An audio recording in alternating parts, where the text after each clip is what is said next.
Har'ammoo mata duree nuti barannu waamicha Waaqayyoo mata duree jedhuun kaayyumti jalqaba uumama keenya irratti nu yaadame sun maal inni yoo jenne Waaqayyoon fakkaachuudha jechuudha. Isin Maariyaamii maaliif waaqessitu jedhu? Mee asirratti gaafii kana ilaala. Sirriidha gaafiin kun. Hammeenyi laphee isaanii baay'achuu isaa akka ibsuuf kitaabni qulqulluun jechuudha akka ibsuuf jechi Waaqayyoof hin malle akkana jedhamee barreeffameera. Uummanni koo akka na waaqessu uummata koo gadhiisi. Akka na waaqessuuf uummata koo gadhiisi. Jireenya hafuurummaatti kan qoosnuuf kanaaf baay'een keenya. Waaqayyo waan fayyadu nutti fakkaata. Miti.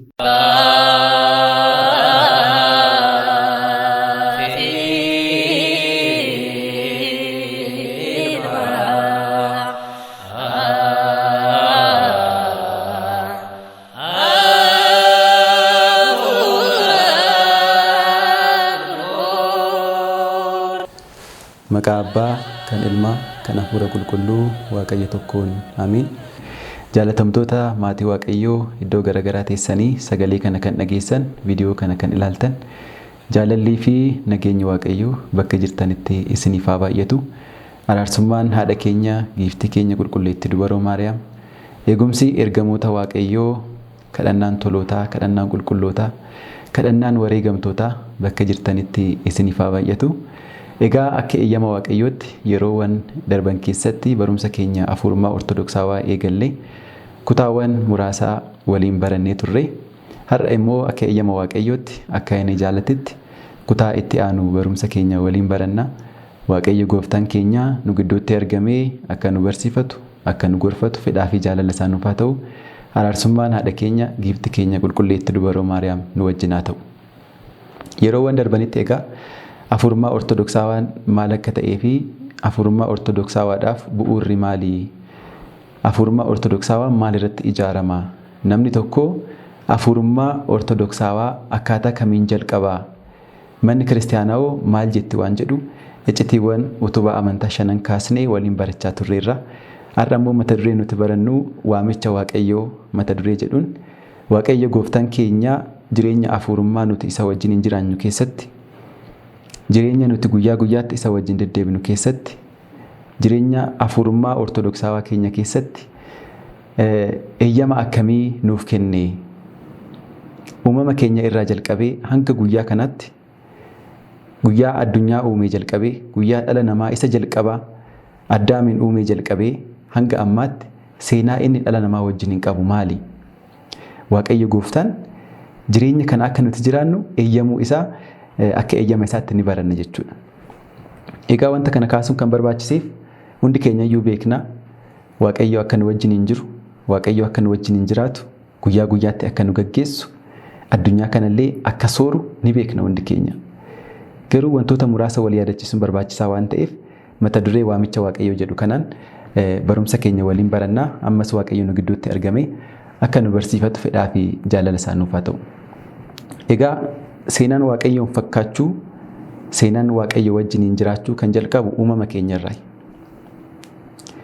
Bakka hin jirreeti gara jireenyaatti kan nu fide, addunyaa kana irratti kan nu uume jalqabumarraayyuu kaasee sanyii keenya isa jalqabaa abbaa keenya Addaamii fi Hewaan, haadha keenya Hewaan irraa kaasnee gaafa laallu kan inni nu uume akka isa wajjin jiraannuu fi akka isa fakkaannuufi. Waaqayyo gooftaan keenya uumamuma keenya irraa guyyaa inni harka isaatiin biyyoo irraa nu tolchu sanarraa jalqabee akka isa wajjin jiraannu ni barbaada. Dhala namaatiif xiyyeeffannoo addaa kennee Waaqayyo kan uume akka isa wajjin jiraatuuf jechuudha. Waaqayyo gooftaan keenya dhalli namaa akka isa irraa adda bahuun barbaadu. Akka isa irraa adda bahuun barbaadu. Yeroo hundumayyuu akka inni isa wajjin jiraatu barbaada. Yeroo uumamaatti jechuudha gaafa ilaaltanii Waaqayyo gooftaan keenya uumamtoota kun kan uume harka isaatiin jechuun hojii isaati uumamtoonni hundi iyyuu. Uumamtoota addunyaa irra jiran guyyaa sanbata guddaatii jalqabee guyyaa dilbataatii jalqabee hanga jimaataatti kan uume Waaqayyodha. Garuu uumamtoota kunneen akka inni bituuf dhala namaatiif aboo kan kenne kabaja dhala namaatiif kenne mul'isa. Akka inni isa fakkaatuuf Waaqayyo amala isaatiin bitaa, amala isaatiin gaggeessaa, amala isaatiin sooraa, amala isaatiin to'ataa kan ta'e dhala namaatiif immoo kennaadhaan waan kenneef amala isaa sana kennaadhaan dhala namaatiif waan kenneef uumamtoota isaa uumee akka inni bitu taasiseera jechuudha. Uumama isaarra gaafa jalqabde. Akkasuma illee uumamtoota uumeef bineeldotaa fi bineensotaaf Addaam akka inni maqaa isaaniif baasu Waaqayyo gara isaa geessaa ture. Kun hundi maal mul'isa?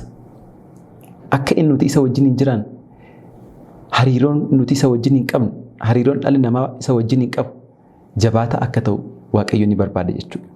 Uumamuma keenya irraa jalqabnee kana ilaalla. Abboonni mana kiristaanaa akkuma nu barsiisanii Waaqayyo gooftaan keenya uumamtoota gosoota 22 kana kan uume sababa sadiifi. Uumamtoota addunyaa irratti uumaman tokkoon tokkoo isaanii otoo lakkoofne dandeettii namaatiin sammuu namaatiin bira gahuu hin dandeenyu. Garuu abboonni keenya maal godhaniiru? Gosa isaaniitiin isa tokko jalatti ramaduudhaan hammattuu isaaniif kaa'uudhaan gosa 22 godhaniiru jechuudha uumamtoota. Uumamtoota gosa 22 kana Waaqayyo sababa sadiif uume jenneera. Inni tokkoffaan maqaa isaa akka qulqulleessanii fi kabaja isaa akka dhaalaniif uumamtoota uume qaba. Maqaa isaa akka qulqulleessaniif, akka isa galateeffataniif, waa'ee isa akka dubbataniif, guyyaa guyyaatti ganamas galgalas guyyaas maqaa isaa akka ol kaasaniif, hooqubaa akka isaaf dhiyeessaniif, dadhabbii tokko malee waa'ee isaa akka haasa'aniif dhala namaa uumeera jechuudha. Akkasumallee ergamoota. Uumamtoota kana lamaan maaliif uume? Maqaa isaa akka qulqulleessanii fi kabaja isaa akka dhaalaniif. Kabaja isaa akka dhaalaniif jechuun isaa akka fakkaataniif jechuudha. Yeroo dhufaatii lammaffaa dhalli namaa kabaja isaa kan jedhamte mootummaa Waaqayyoo sana waan dhaaluuf kabaja isaa akka dhaaluuf. Akkasumallee kennaadhaan hojii Waaqayyo hojjetu sana kennaa waaqummaa akka argatuuf dhala namaa uumeera jechuudha. Sababni tokkoffaan isa kana. Inni lammaffaan uumamtoota nyaata foonii fi nyaata lubbuu akka ta'aniif uumeera Waaqayyo. Dhalli namaa akka isaan sooratuuf, bineeldonni kun akka isaan soorataniif, bineensonni kun akka isaan soorataniif uumamtoota uumeera. Inni lammaffaan sababni kana.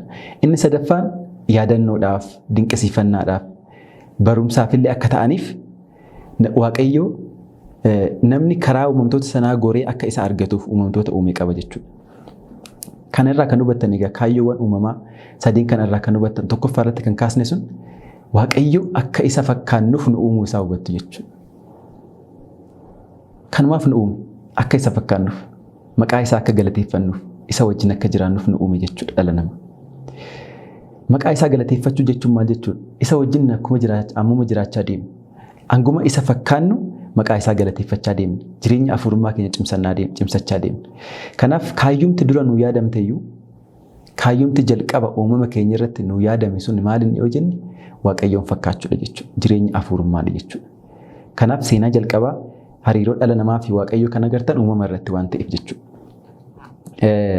Hundumarra immoo akka bifaa fi fakkeenya isaatti uumamuun keenya kaayyoo isa waliin jiraachuu akka qabaannuuf nu waama. Hunduma caala jechuudha. Waaqayyoon fakkaachuun keenya. Inni iyyuu jedheera akkuma jedhame yeroo nu uumu akka bifaa fi fakkeenya keenyatti dhala namaa haa uumnu jechuun isaa maal jechuudha? Fakkaattii Waaqayyo uumamni argate hin jiru. Kan isa fakkaatu Waaqayyoon fakkaatee kan uumame hin jiru dhala namaatiin ala jechuudha. Kanaaf barumsa teewooloojii keessatti illee yeroo baratamu wanti kun salphaatti kan bira darbamu miti jechuudha. Bifaa fi fakkeenya Waaqayyoo qabaachuu kan jedhamu kun. Seera uumamaa boqonnaa 1:26 irratti wanti argannu kun jechuudha. Hunduma caalaa akka bifaa fi akka fakkeenya isaatti uumamuun keenya Waaqayyoon fakkaachuudhaaf, isa wajjin jiraachuudhaaf waamicha guddaa nuuf dhiyeessa jechuudha. Waamicha guddaa nuuf dhiyeessa. Kanaafuu bifa isaa qaama keenya irratti, fakkeenya isaa immoo amala keenya irratti qabaachaa jiraachuun hojii nama afuurati jechuudha. Bifa isaa qaama keenya irratti, amala keenya irratti immoo fakkeenya Waaqayyoo qabaachuun nu barbaachisa jechuudha. Egaa uumama keenya yaaduun kaayyoon uumama keenya Waaqayyo wajjin jiraachuu, isa fakkaachuu akka ta'e hubachuun ni danda'ama jechuudha. Uumama keenya ilaaluu qofaan. Fakkaattii isaa ta'u taanee uumamuu keenya qofaan. Kaayyoon dura nuuf yaadame sun Waaqayyoon fakkaachuu akka ta'e ni hubanna jechuudha. Kanaafuu kaayyoon jireenya afurummaa kun yookiin jireenyi afurummaa ortodoksawaan kun asitti jalqaba jechuudha argitanii. Waaqayyo kana nu yaadee ture jechuudha isa waliin akka jiraannu. Lammaffaa irratti yaada nuti kaasnu gannata kan nu galchee akka isa waliin jiraannuufi. Ilma namaa erga uumee booda gara gannataa kaa'ee miti ree. baha Edoomitti gannata dhaabee nama uume sanas achi keessa kaayee akkuma jedha jechuudha kitaabni qulqulluun. Abbaan jaalalaa Waaqayyo nama erga uume booda gannata lalistuu keessa isa kaa'e. Jireenya isaatiif kan ta'u muka nyaatamuu fi hojii hojjetamu isaaf kenne. Maaliif? Gannata akka eeguuf, akka ishee tolchuuf gara gannataa galche waan jedhuuf. Hojii isaa achi keessatti illee hojiin hojjetu kenneef. Akkasumallee mukoota inni nyaatu, nyaata inni nyaatu illee achi keessatti qopheessi gannata keessa isa kaa'e jechuudha Waaqayyo. Ofirraa isaan fageessine. Uumamni kamiyyuu gannata keessa akka galu hin eeyyamamneef. Eenyu malee? Dhala namaa malee. Ilaala, uumama kun addunyaa irratti uume iddoo isaaniitti. Dhala namaa garuu gannata uumeef. Addunyaa biraa jechuudha. Kun maal mul'isa? Maal nutti himanni kun? Waaqayyo hangam akka inni eeyyama isaa nu kennu isa wajjin akka jiraannuuf. Hangam akka inni barbaadu, hangam akka eeyyama isaa ta'e isa wajjin akka jiraannu, isatti akka dhiyaannu hangam eeyyama isaa akka ta'e nutti mul'isa jechuudha. Seera uumamaa boqonnaa 2:8 akkasumallee boqonnaa 2:15 irratti yaada kana dubbisuu ni danda'ama jechuudha. Mallattoo jaalalaa kan taatu ajaja jalqabaa kan kenneef gannata kana keessatti mitire mallattoo jaalalaa. Waaqayyo jaalala inni Addaamiif qabu, Addaam immoo jaalala inni Waaqayyoof qabu akka ittiin ibsuuf ajaja kenneefi ture. Ajaji sanas hundi keenya iyyuu beekna. Mukkeen gannata keessa jiran hunda irraa nyaadhu. Garuu mukittii gaarii fi yaraa beeksistu kanarraa akka hin nyaanne guyyaa ishee irraa nyaatte ni duutaa jedhee ajaja kenneef jechuudha. Addaam ajaja kana eegee akka inni jiraatuuf jaalala inni Waaqayyoof qabu akka isaaf ibsuuf ajaja kana isaa kenneera jechuudha. Lammata immoo mukittii kana kan isaaniif kenne du'a foonii fi du'a lubbuu irraa akka of eeganiif. Maaliif mukittii irraa gaafa nyaatan ni du'u waan ta'eef Waaqayyo jaalala kana caala maaliif isaaniif ibsa? Jaalala akkamii isaaniif ibsa? Maaliif du'anii akka sarara adda ba'an hin barbaadu ka? Akka isa waliin yeroo hundumayyuu isa fakkaatanii akka isa waliin jiraatan barbaada waan ta'eef wanta isa balleessullee wajjin itti himeera jechuudha Waaqayyo. Wajjin itti himeera jechuudha Waaqayyo. Ajaja kana eeganii isaanis egaa gannata keessatti Waaqayyo wajjin jiraachaa turan jechuudha. Kaayyoo isaaniif yaadame san itti jiraachaa turan jechuudha gannata keessatti. Haa ta'u malee ajaja isaan ajaje kana diiganii jecha seexanaa dhagahuudhaan mukittii nyaatanii kennaa isaanii guutummaatti dhabanii dhokatanis Waaqayyo garuu laphee jaalalaatiin sagalee miila namaa dhageessisuun isaan barbaadeera. Erga seera sana diiganii illee callisanii jechuudha Waaqayyo.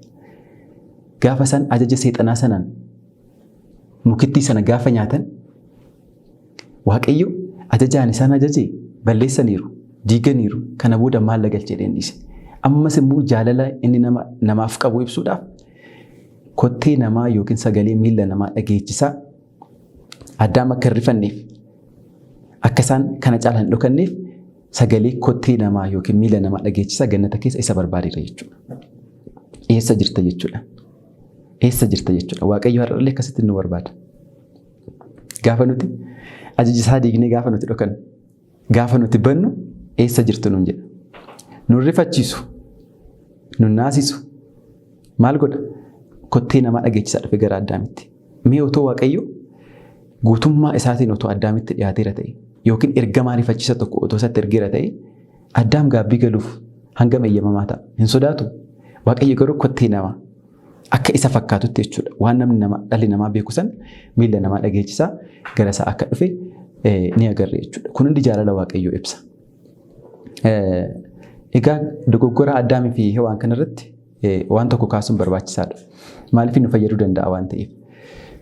Waliin dubbii Hewaanii fi seexanichaa kana gaafa ilaaltanii seexanni gara Hewaan gaafa dhufu dubbii isheetti dubbate tokko ni beektu hundi keessan maal kan jedhu.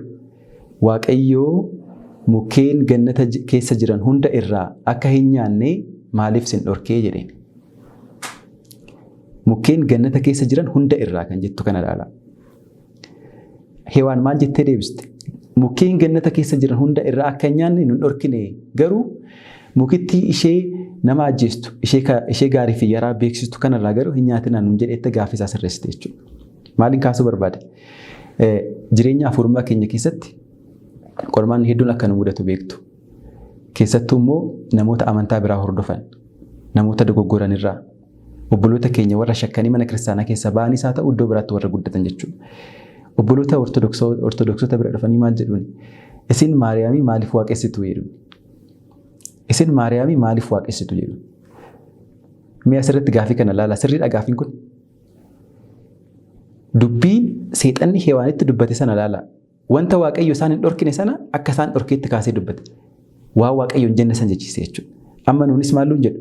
Isin Maariyaamii maaliif waaqessitu nuun jedhu. Namoonni inni ortodoksaan immoo maal godha? Caqasa barbaacha gara kitaaba qulqulluutti fiiga. Maaliif? Gaafichi koo sirrachuu qaba dura.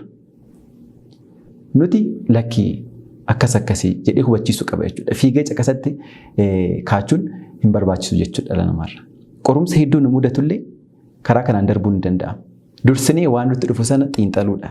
Sirreessinee deemuu akka barbaannu asirraan nu hubanne jechuudha. Haa ta'u malee Hewaan isa booda egaa akka dogoggortee beektu dogoggortee mukicha ni nyaatanii Waaqayyoon isaan barbaacha dhufe jenneerra jechuudha akka duratti kaasne sana. Akka murtii isaatti du'anii akka hafan gochuu otoo danda'u Waaqayyo jechuudha. Kan isaan barbaade jaalala isaaniif qabu ibsuufi. Amma akka inni dhala namaa jaalatu. Itti murteesseera miti du'aatii hafaa jechuu danda'a ture. Garuu goone akkas. Kun hundi maal waama jireenya hafuurummaa ishee Waaqayyoon fakkaachuu jenne sana jechuudha.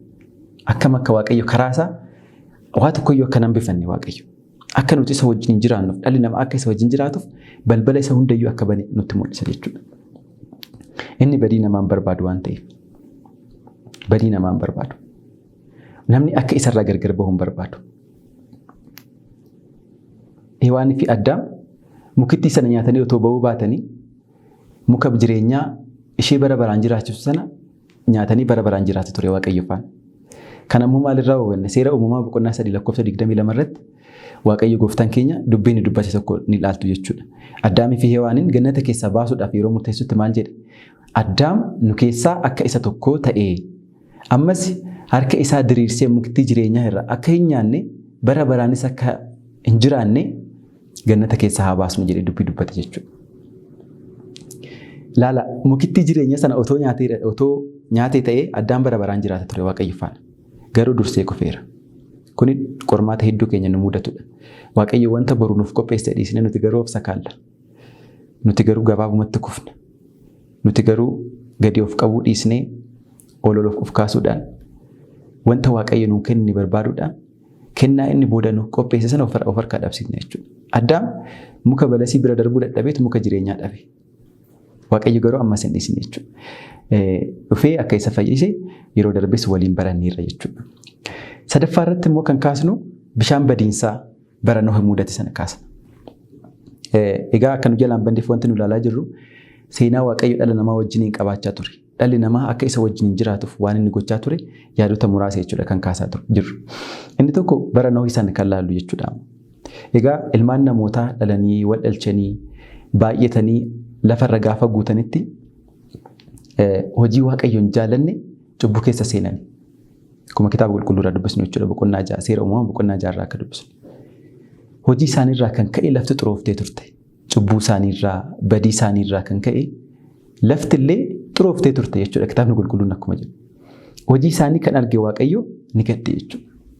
Hammeenyi laphee isaanii baay'achuu isaa akka ibsuuf kitaabni qulqulluun jechuudha akka ibsuuf jechi Waaqayyoof hin malle akkana jedhamee barreeffameera. Waaqayyos nama dachee irratti uumuu isaatti ni gaabbee laphee isaatiinis ni gadde.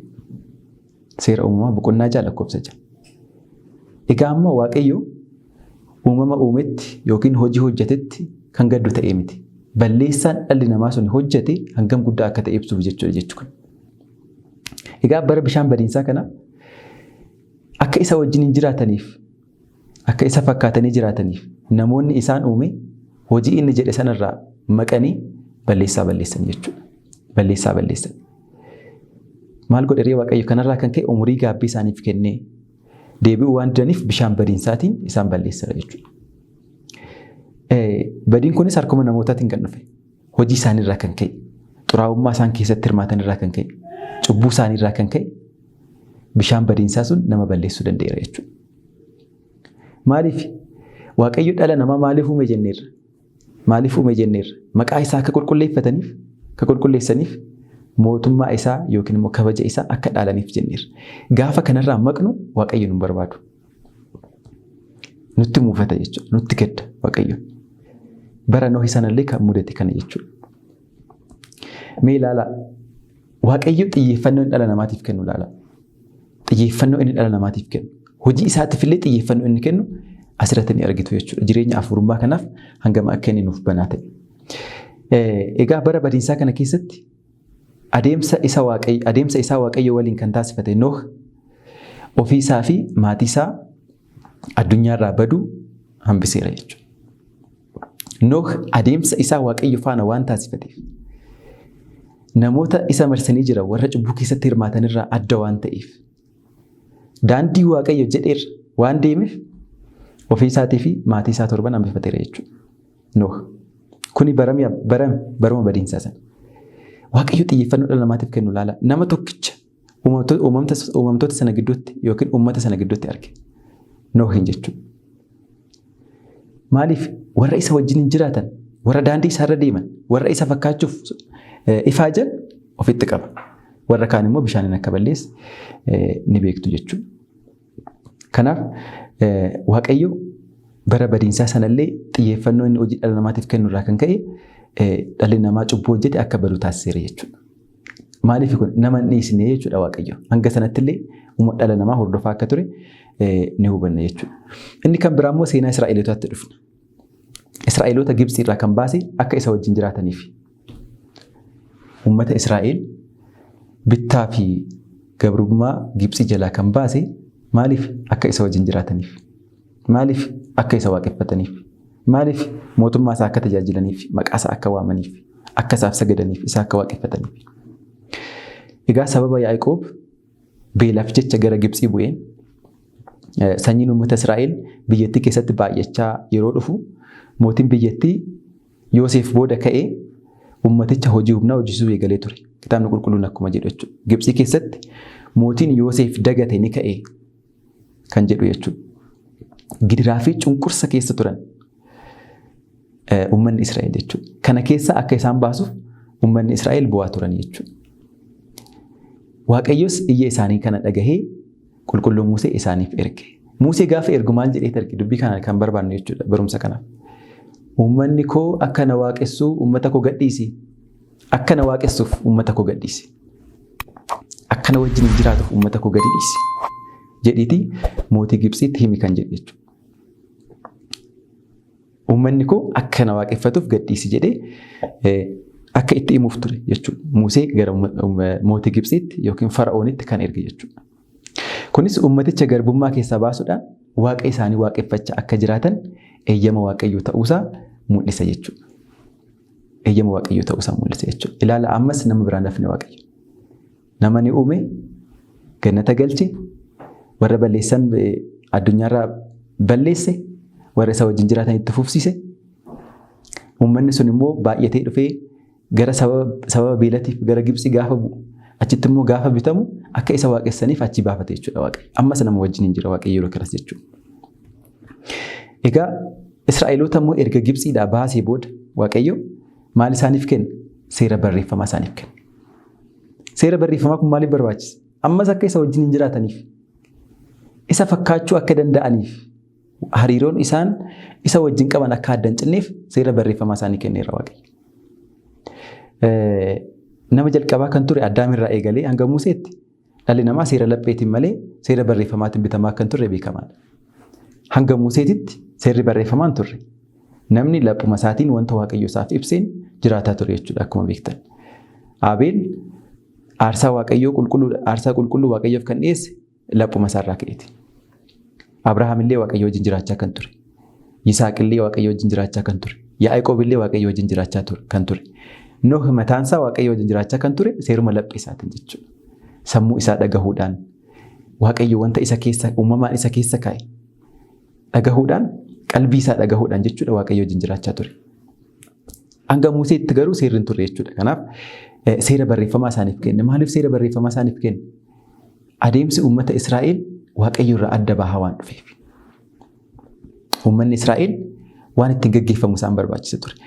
Qulqulluu Yohaannis Afaan Warqee Waaqayyo seera barreeffamaa kan kenne jaalala inni uummataaf qabu irraa kan ka'edha jedha. Seera barreeffamaa kana kan kenne maaliif? seera laphee isaanii hordofanii jiraachuu waan dadhabaniif. Seera laphee isaanii hordofanii akka abbootii isaaniitti Waaqayyo wajjin deemuu waan dadhabaniif Waaqayyo seera barreeffamaa isaaniif kenne jedha uummata. Maaliif adeemsa isaa itti agarsiisuuf, seera isaa itti agarsiisuuf, akkamitti isa waliin akka jiraatan karaa isaan qabsiisuudhaaf seera barreeffamaa kenne jechuudha. Ilaala kunuunsa Waaqayyo dhala namaatiif gochaa jiru. Akka isa wajjin jiraannu. Asirratti garuu nuti Waaqayyo wajjin akka jiraannu Waaqayyo kan barbaadu isaaf wanti dabalamu jiraatee miti. Ofii keenyaaf. Waaqayyo addunyaa dura sadummaa isaatiin kan galateeffame, kennaan isaa kan guute, wanta namarraa barbaadu kan hin qabne. Garuu eenyuuf numa mataa keenyaaf. Jireenyaaf furmaatti kan qoosnuuf kanaaf baay'een keenya. Waaqayyo waan fayyadu nutti fakkaata. Miti.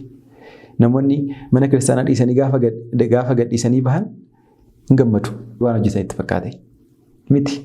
Ofumaaf jireenya keenya balleessina malee Waaqayyoof wanti dabalu hin jiru. Wanni irraa hir'isnus hin jiru. Ofumaaf jechuudha. Egaa Waaqayyo kunuunsa akkasii dhala namaatiif gochaa ture jechuudha. Seera barreeffamaa kanallee kan kenne jaalala inni uummataaf qabu jedhee qulqulluu Yohaannis afaan warqee akkuma dubbate jechuudha. Abboommii kurnan keessaa inni jalqabaa Waaqayyoon qofa waaqessuuf isa waliin qofa jiraachuun akka barbaachisu kan hubachiisu seera kanaan kan kennamedha. Seera barreeffamaa kanaan. Maaliif uummanni Israa'el Waaqayyo irraa adda kan ta'e Waaqa biraa harka isaaniitiin tolchanii harka isaaniitiin qopheessanii waaqeffachaa waan turaniif Waaqayyo immoo isaan sirreessuudhaaf jecha karaa seera barreeffamaa maalii isaaniin jedhe? Waaqayyo tokkichi anadha. Anaan ala Waaqa biraan waaqessinaa jedhee karaa isaaniitti mul'iseera jechuudha. Waaqayyo gooftaan keenya. Inni kan biraa kan ilaallu raajotaa fi luboota erguusaa Waaqayyo jechuudha. Dhalli namaa akka isa wajjin jiraatuuf, dhalli namaa isa wajjin akka deddeebi'uuf, amma immoo maal isaaniif godhe? Raajotaa fi luboota erge. Eegumsaa fi soora isaatiin namarraa adda kan hin bahin Waaqayyo. Yeroo hundumayyuu nama wajjin kan ta'e Waaqayyo waan inni dhala namaa irraa barbaadu akka uummata beeksisaniif raajota erge jechuudha. Uummata irraa maal akka inni barbaadu? Kan akkamii deemuu akka qabu uummanni. Isa ibsuudhaaf raajotaa fi luboota bobbaaseera jechuudha Waaqayyo. Raajonni yeroo dubbatan Waaqayyo akkas jedha jechuudhaan dubbatu. Waaqayyo akkas jedha. Sagalee Waaqayyo akkas jedha. Sagalee Waaqayyo gara koo dhufe akkana jedha. Akkana raawwadhaa jedhanii kan dubbatan ajaja Waaqayyo irraa dhufe, jecha Waaqayyo irraa dhufe gara uummataatti dabarsaa turan jechuudha. Kun hundi maal mul'isa? Maal mul'isa kun hundi? Waaqayyo kaayyoo jalqabaa ittiin uume sanaan akka jiraan akka barbaadu jechuudha. Dhala namaa irraa yeroo hundumayyuu akka adda hin baane mul'isa jechuudha. Namni daandii seexanaa hordofee akka hin banne, abdii akka hin kutanne, Waaqayyo fayyina akka isaaniif kennu, akka amananii jiraataniif raajonni gahee guddaa taphataniiru. Namni abdii kutatee akka hin banne. Maaliif bara kakuu moofaa keessaa akkuma beektan dhalli namaa abdii gannata galuu hin qabu ture. Yoo du'e garasi ol deemu Waaqayyoon fakkaachuudhaaf yeroo hundayyuu yoo ifaajes maal dhabeera? Kennaa Waaqayyoon fakkaachuu sana harkuma isaatiin dhabeera. Garuu abdii akka hin kutanneef Waaqayyo karaa raajotaa isaaniitti dubbachaa ture. Kanneen keessaa raajii Isaayyaas kaasuu dandeenya. Boqonnaa 7:14 irratti durbeen durbaa akka deessu. Maqaan isaas Amaanu'eel akka jedhamu akkan dubbate jechuudha. Akkasumallee ilmi nuuf kennameera jedhee kan dubbate. Dhufee akka fayyisu, uummata akka fayyisu, akka abdiin kutanne raajonni gahee guddaa taphataniiru jechuudha. Kan hunda Waaqayyo erge. Akkasumallee karoora Waaqayyo addunyaadhaaf qabu uummata yaadachiisuu keessatti raajonni gahee guddaa taphataniiru. Raajonni Waaqayyo erge jechuudha. Kun hundi kunuunsa Waaqayyo dhala namaatiif kennu mul'ise jechuudha. Daandii isaanii yookiin daandii Waaqayyo irraa gaafa badanillee daandiitti akka deebi'an. Ermiyaas akkuma dubbatan jechuudha. Daandii jalqabaa laalaa. Ishee irras deddeebi'aa jedhee akkuma dubbate jechuudha. Raajota kanneen kan erge Waaqayyo uummanni gaggeessitoota malee akka nafne waa'ee isaa akka isa beeksisaniif uummata akka beeksisaniif raajota ergeera jechuudha. Kun hundi Waaqayyo xiyyeeffannoo inni dhala namaatiif kenne kan mul'isu jechuudha. Kan mul'isu jechuudha. Dhuma irratti ofii isaatti dhufuusa. Hunda dura jechuudha. Hunda caalaa jireenya afuurummaa kanaaf Waaqayyo eeyyamuu isaa, nu gargaaruu isaa, nu wajjin ta'uu isaa, kan barbaadu ta'uu isaa, kan beeknu maaliin ofii isaatti dhufuu isaati. Ofii isaatti. Ilmi Waaqayyo nama bade tokkicha barbaacha samii samiirraa bu'ee giiftii keenya dubaroo Maariyaam irraa dhalateera. qulqulluun Atinaatewos akkuma jedhe jechuudha. Nuti ilmaan waaqaa akka taanuuf ilmi waaqaa maal ta'e ilma namaa ta'e jedhee dubbate. Nuti isa fakkaachuu dadhabnaan kaayyoo inni jalqaba nuu kenne sanaan jiraachuu dadhabnaan ofii isaati immoo nu fakkaatee dhufe. Kanarraa maal hubanna? Jireenya hafuurummaa, jireenya hafuuraa ortodoksawaa kana akka jiraannuuf Waaqayyo samii irraa bu'ee hanga dhalachuutti gaheera jechuudha. Isa wajjin akka jiraannuuf. Kaayyoo jireenya kanaallee jennee gaafa kaasnu tokko kami? Yeroo darbe kan kaasne jechuudha. Kutaa keenya tokkoffaa irratti. Fayyina Kiristoos raawwate qooddachuudhaa jennee turre inni tokko. Fayyina sana nuu kennuudhaaf Waaqayyo samii irraa bu'eera jechuudha. Kana caala maal nu godha? Qulqulluu Yohaannis illee Yohaannis afaan warqee jaalalli ilma teessoo isaarraa harkisee akkuma jedhe jechuudha. Ilma guddicha, ilma isa jabaa, jaalalli dhala namaa teessoo isaarraa isa harkisee akkuma jedhee dubbate jechuudha. Nuti isa waliin akka jiraannuuf inni nu waliin dhufee jiraateera. Kun hundi maal mul'isa? Akka nuti isa waliin jiraannuuf eeyyama isaa akka ta'e mul'isa jechuudha. Inni egaa samiirraa bu'ee giifti keenya dubaroo Maariyaam irraa dhalate cuuphamee gidiraa argee fannifamee awwaalamee guyyaa sadaffaatti du'a keessaa ka'ee gara samiitti ol bahee erga deemee boodas nu dhiisne. Wantoota muraasaa kaasna. Tokkoffaa duuka buutota nu ergeera.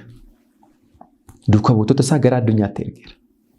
Dhalli namaa isa wajjin akka jiraatuuf gara addunyaatti deemaa. Maqaa Abbaa, maqaa Ilmaa, maqaa Hafuura Qulqulluutiin cuuphaa. Uummata addunyaa jechuudha. Maqaa Abbaa, maqaa Ilmaa, maqaa Hafuura Qulqulluutiin cuuphaa.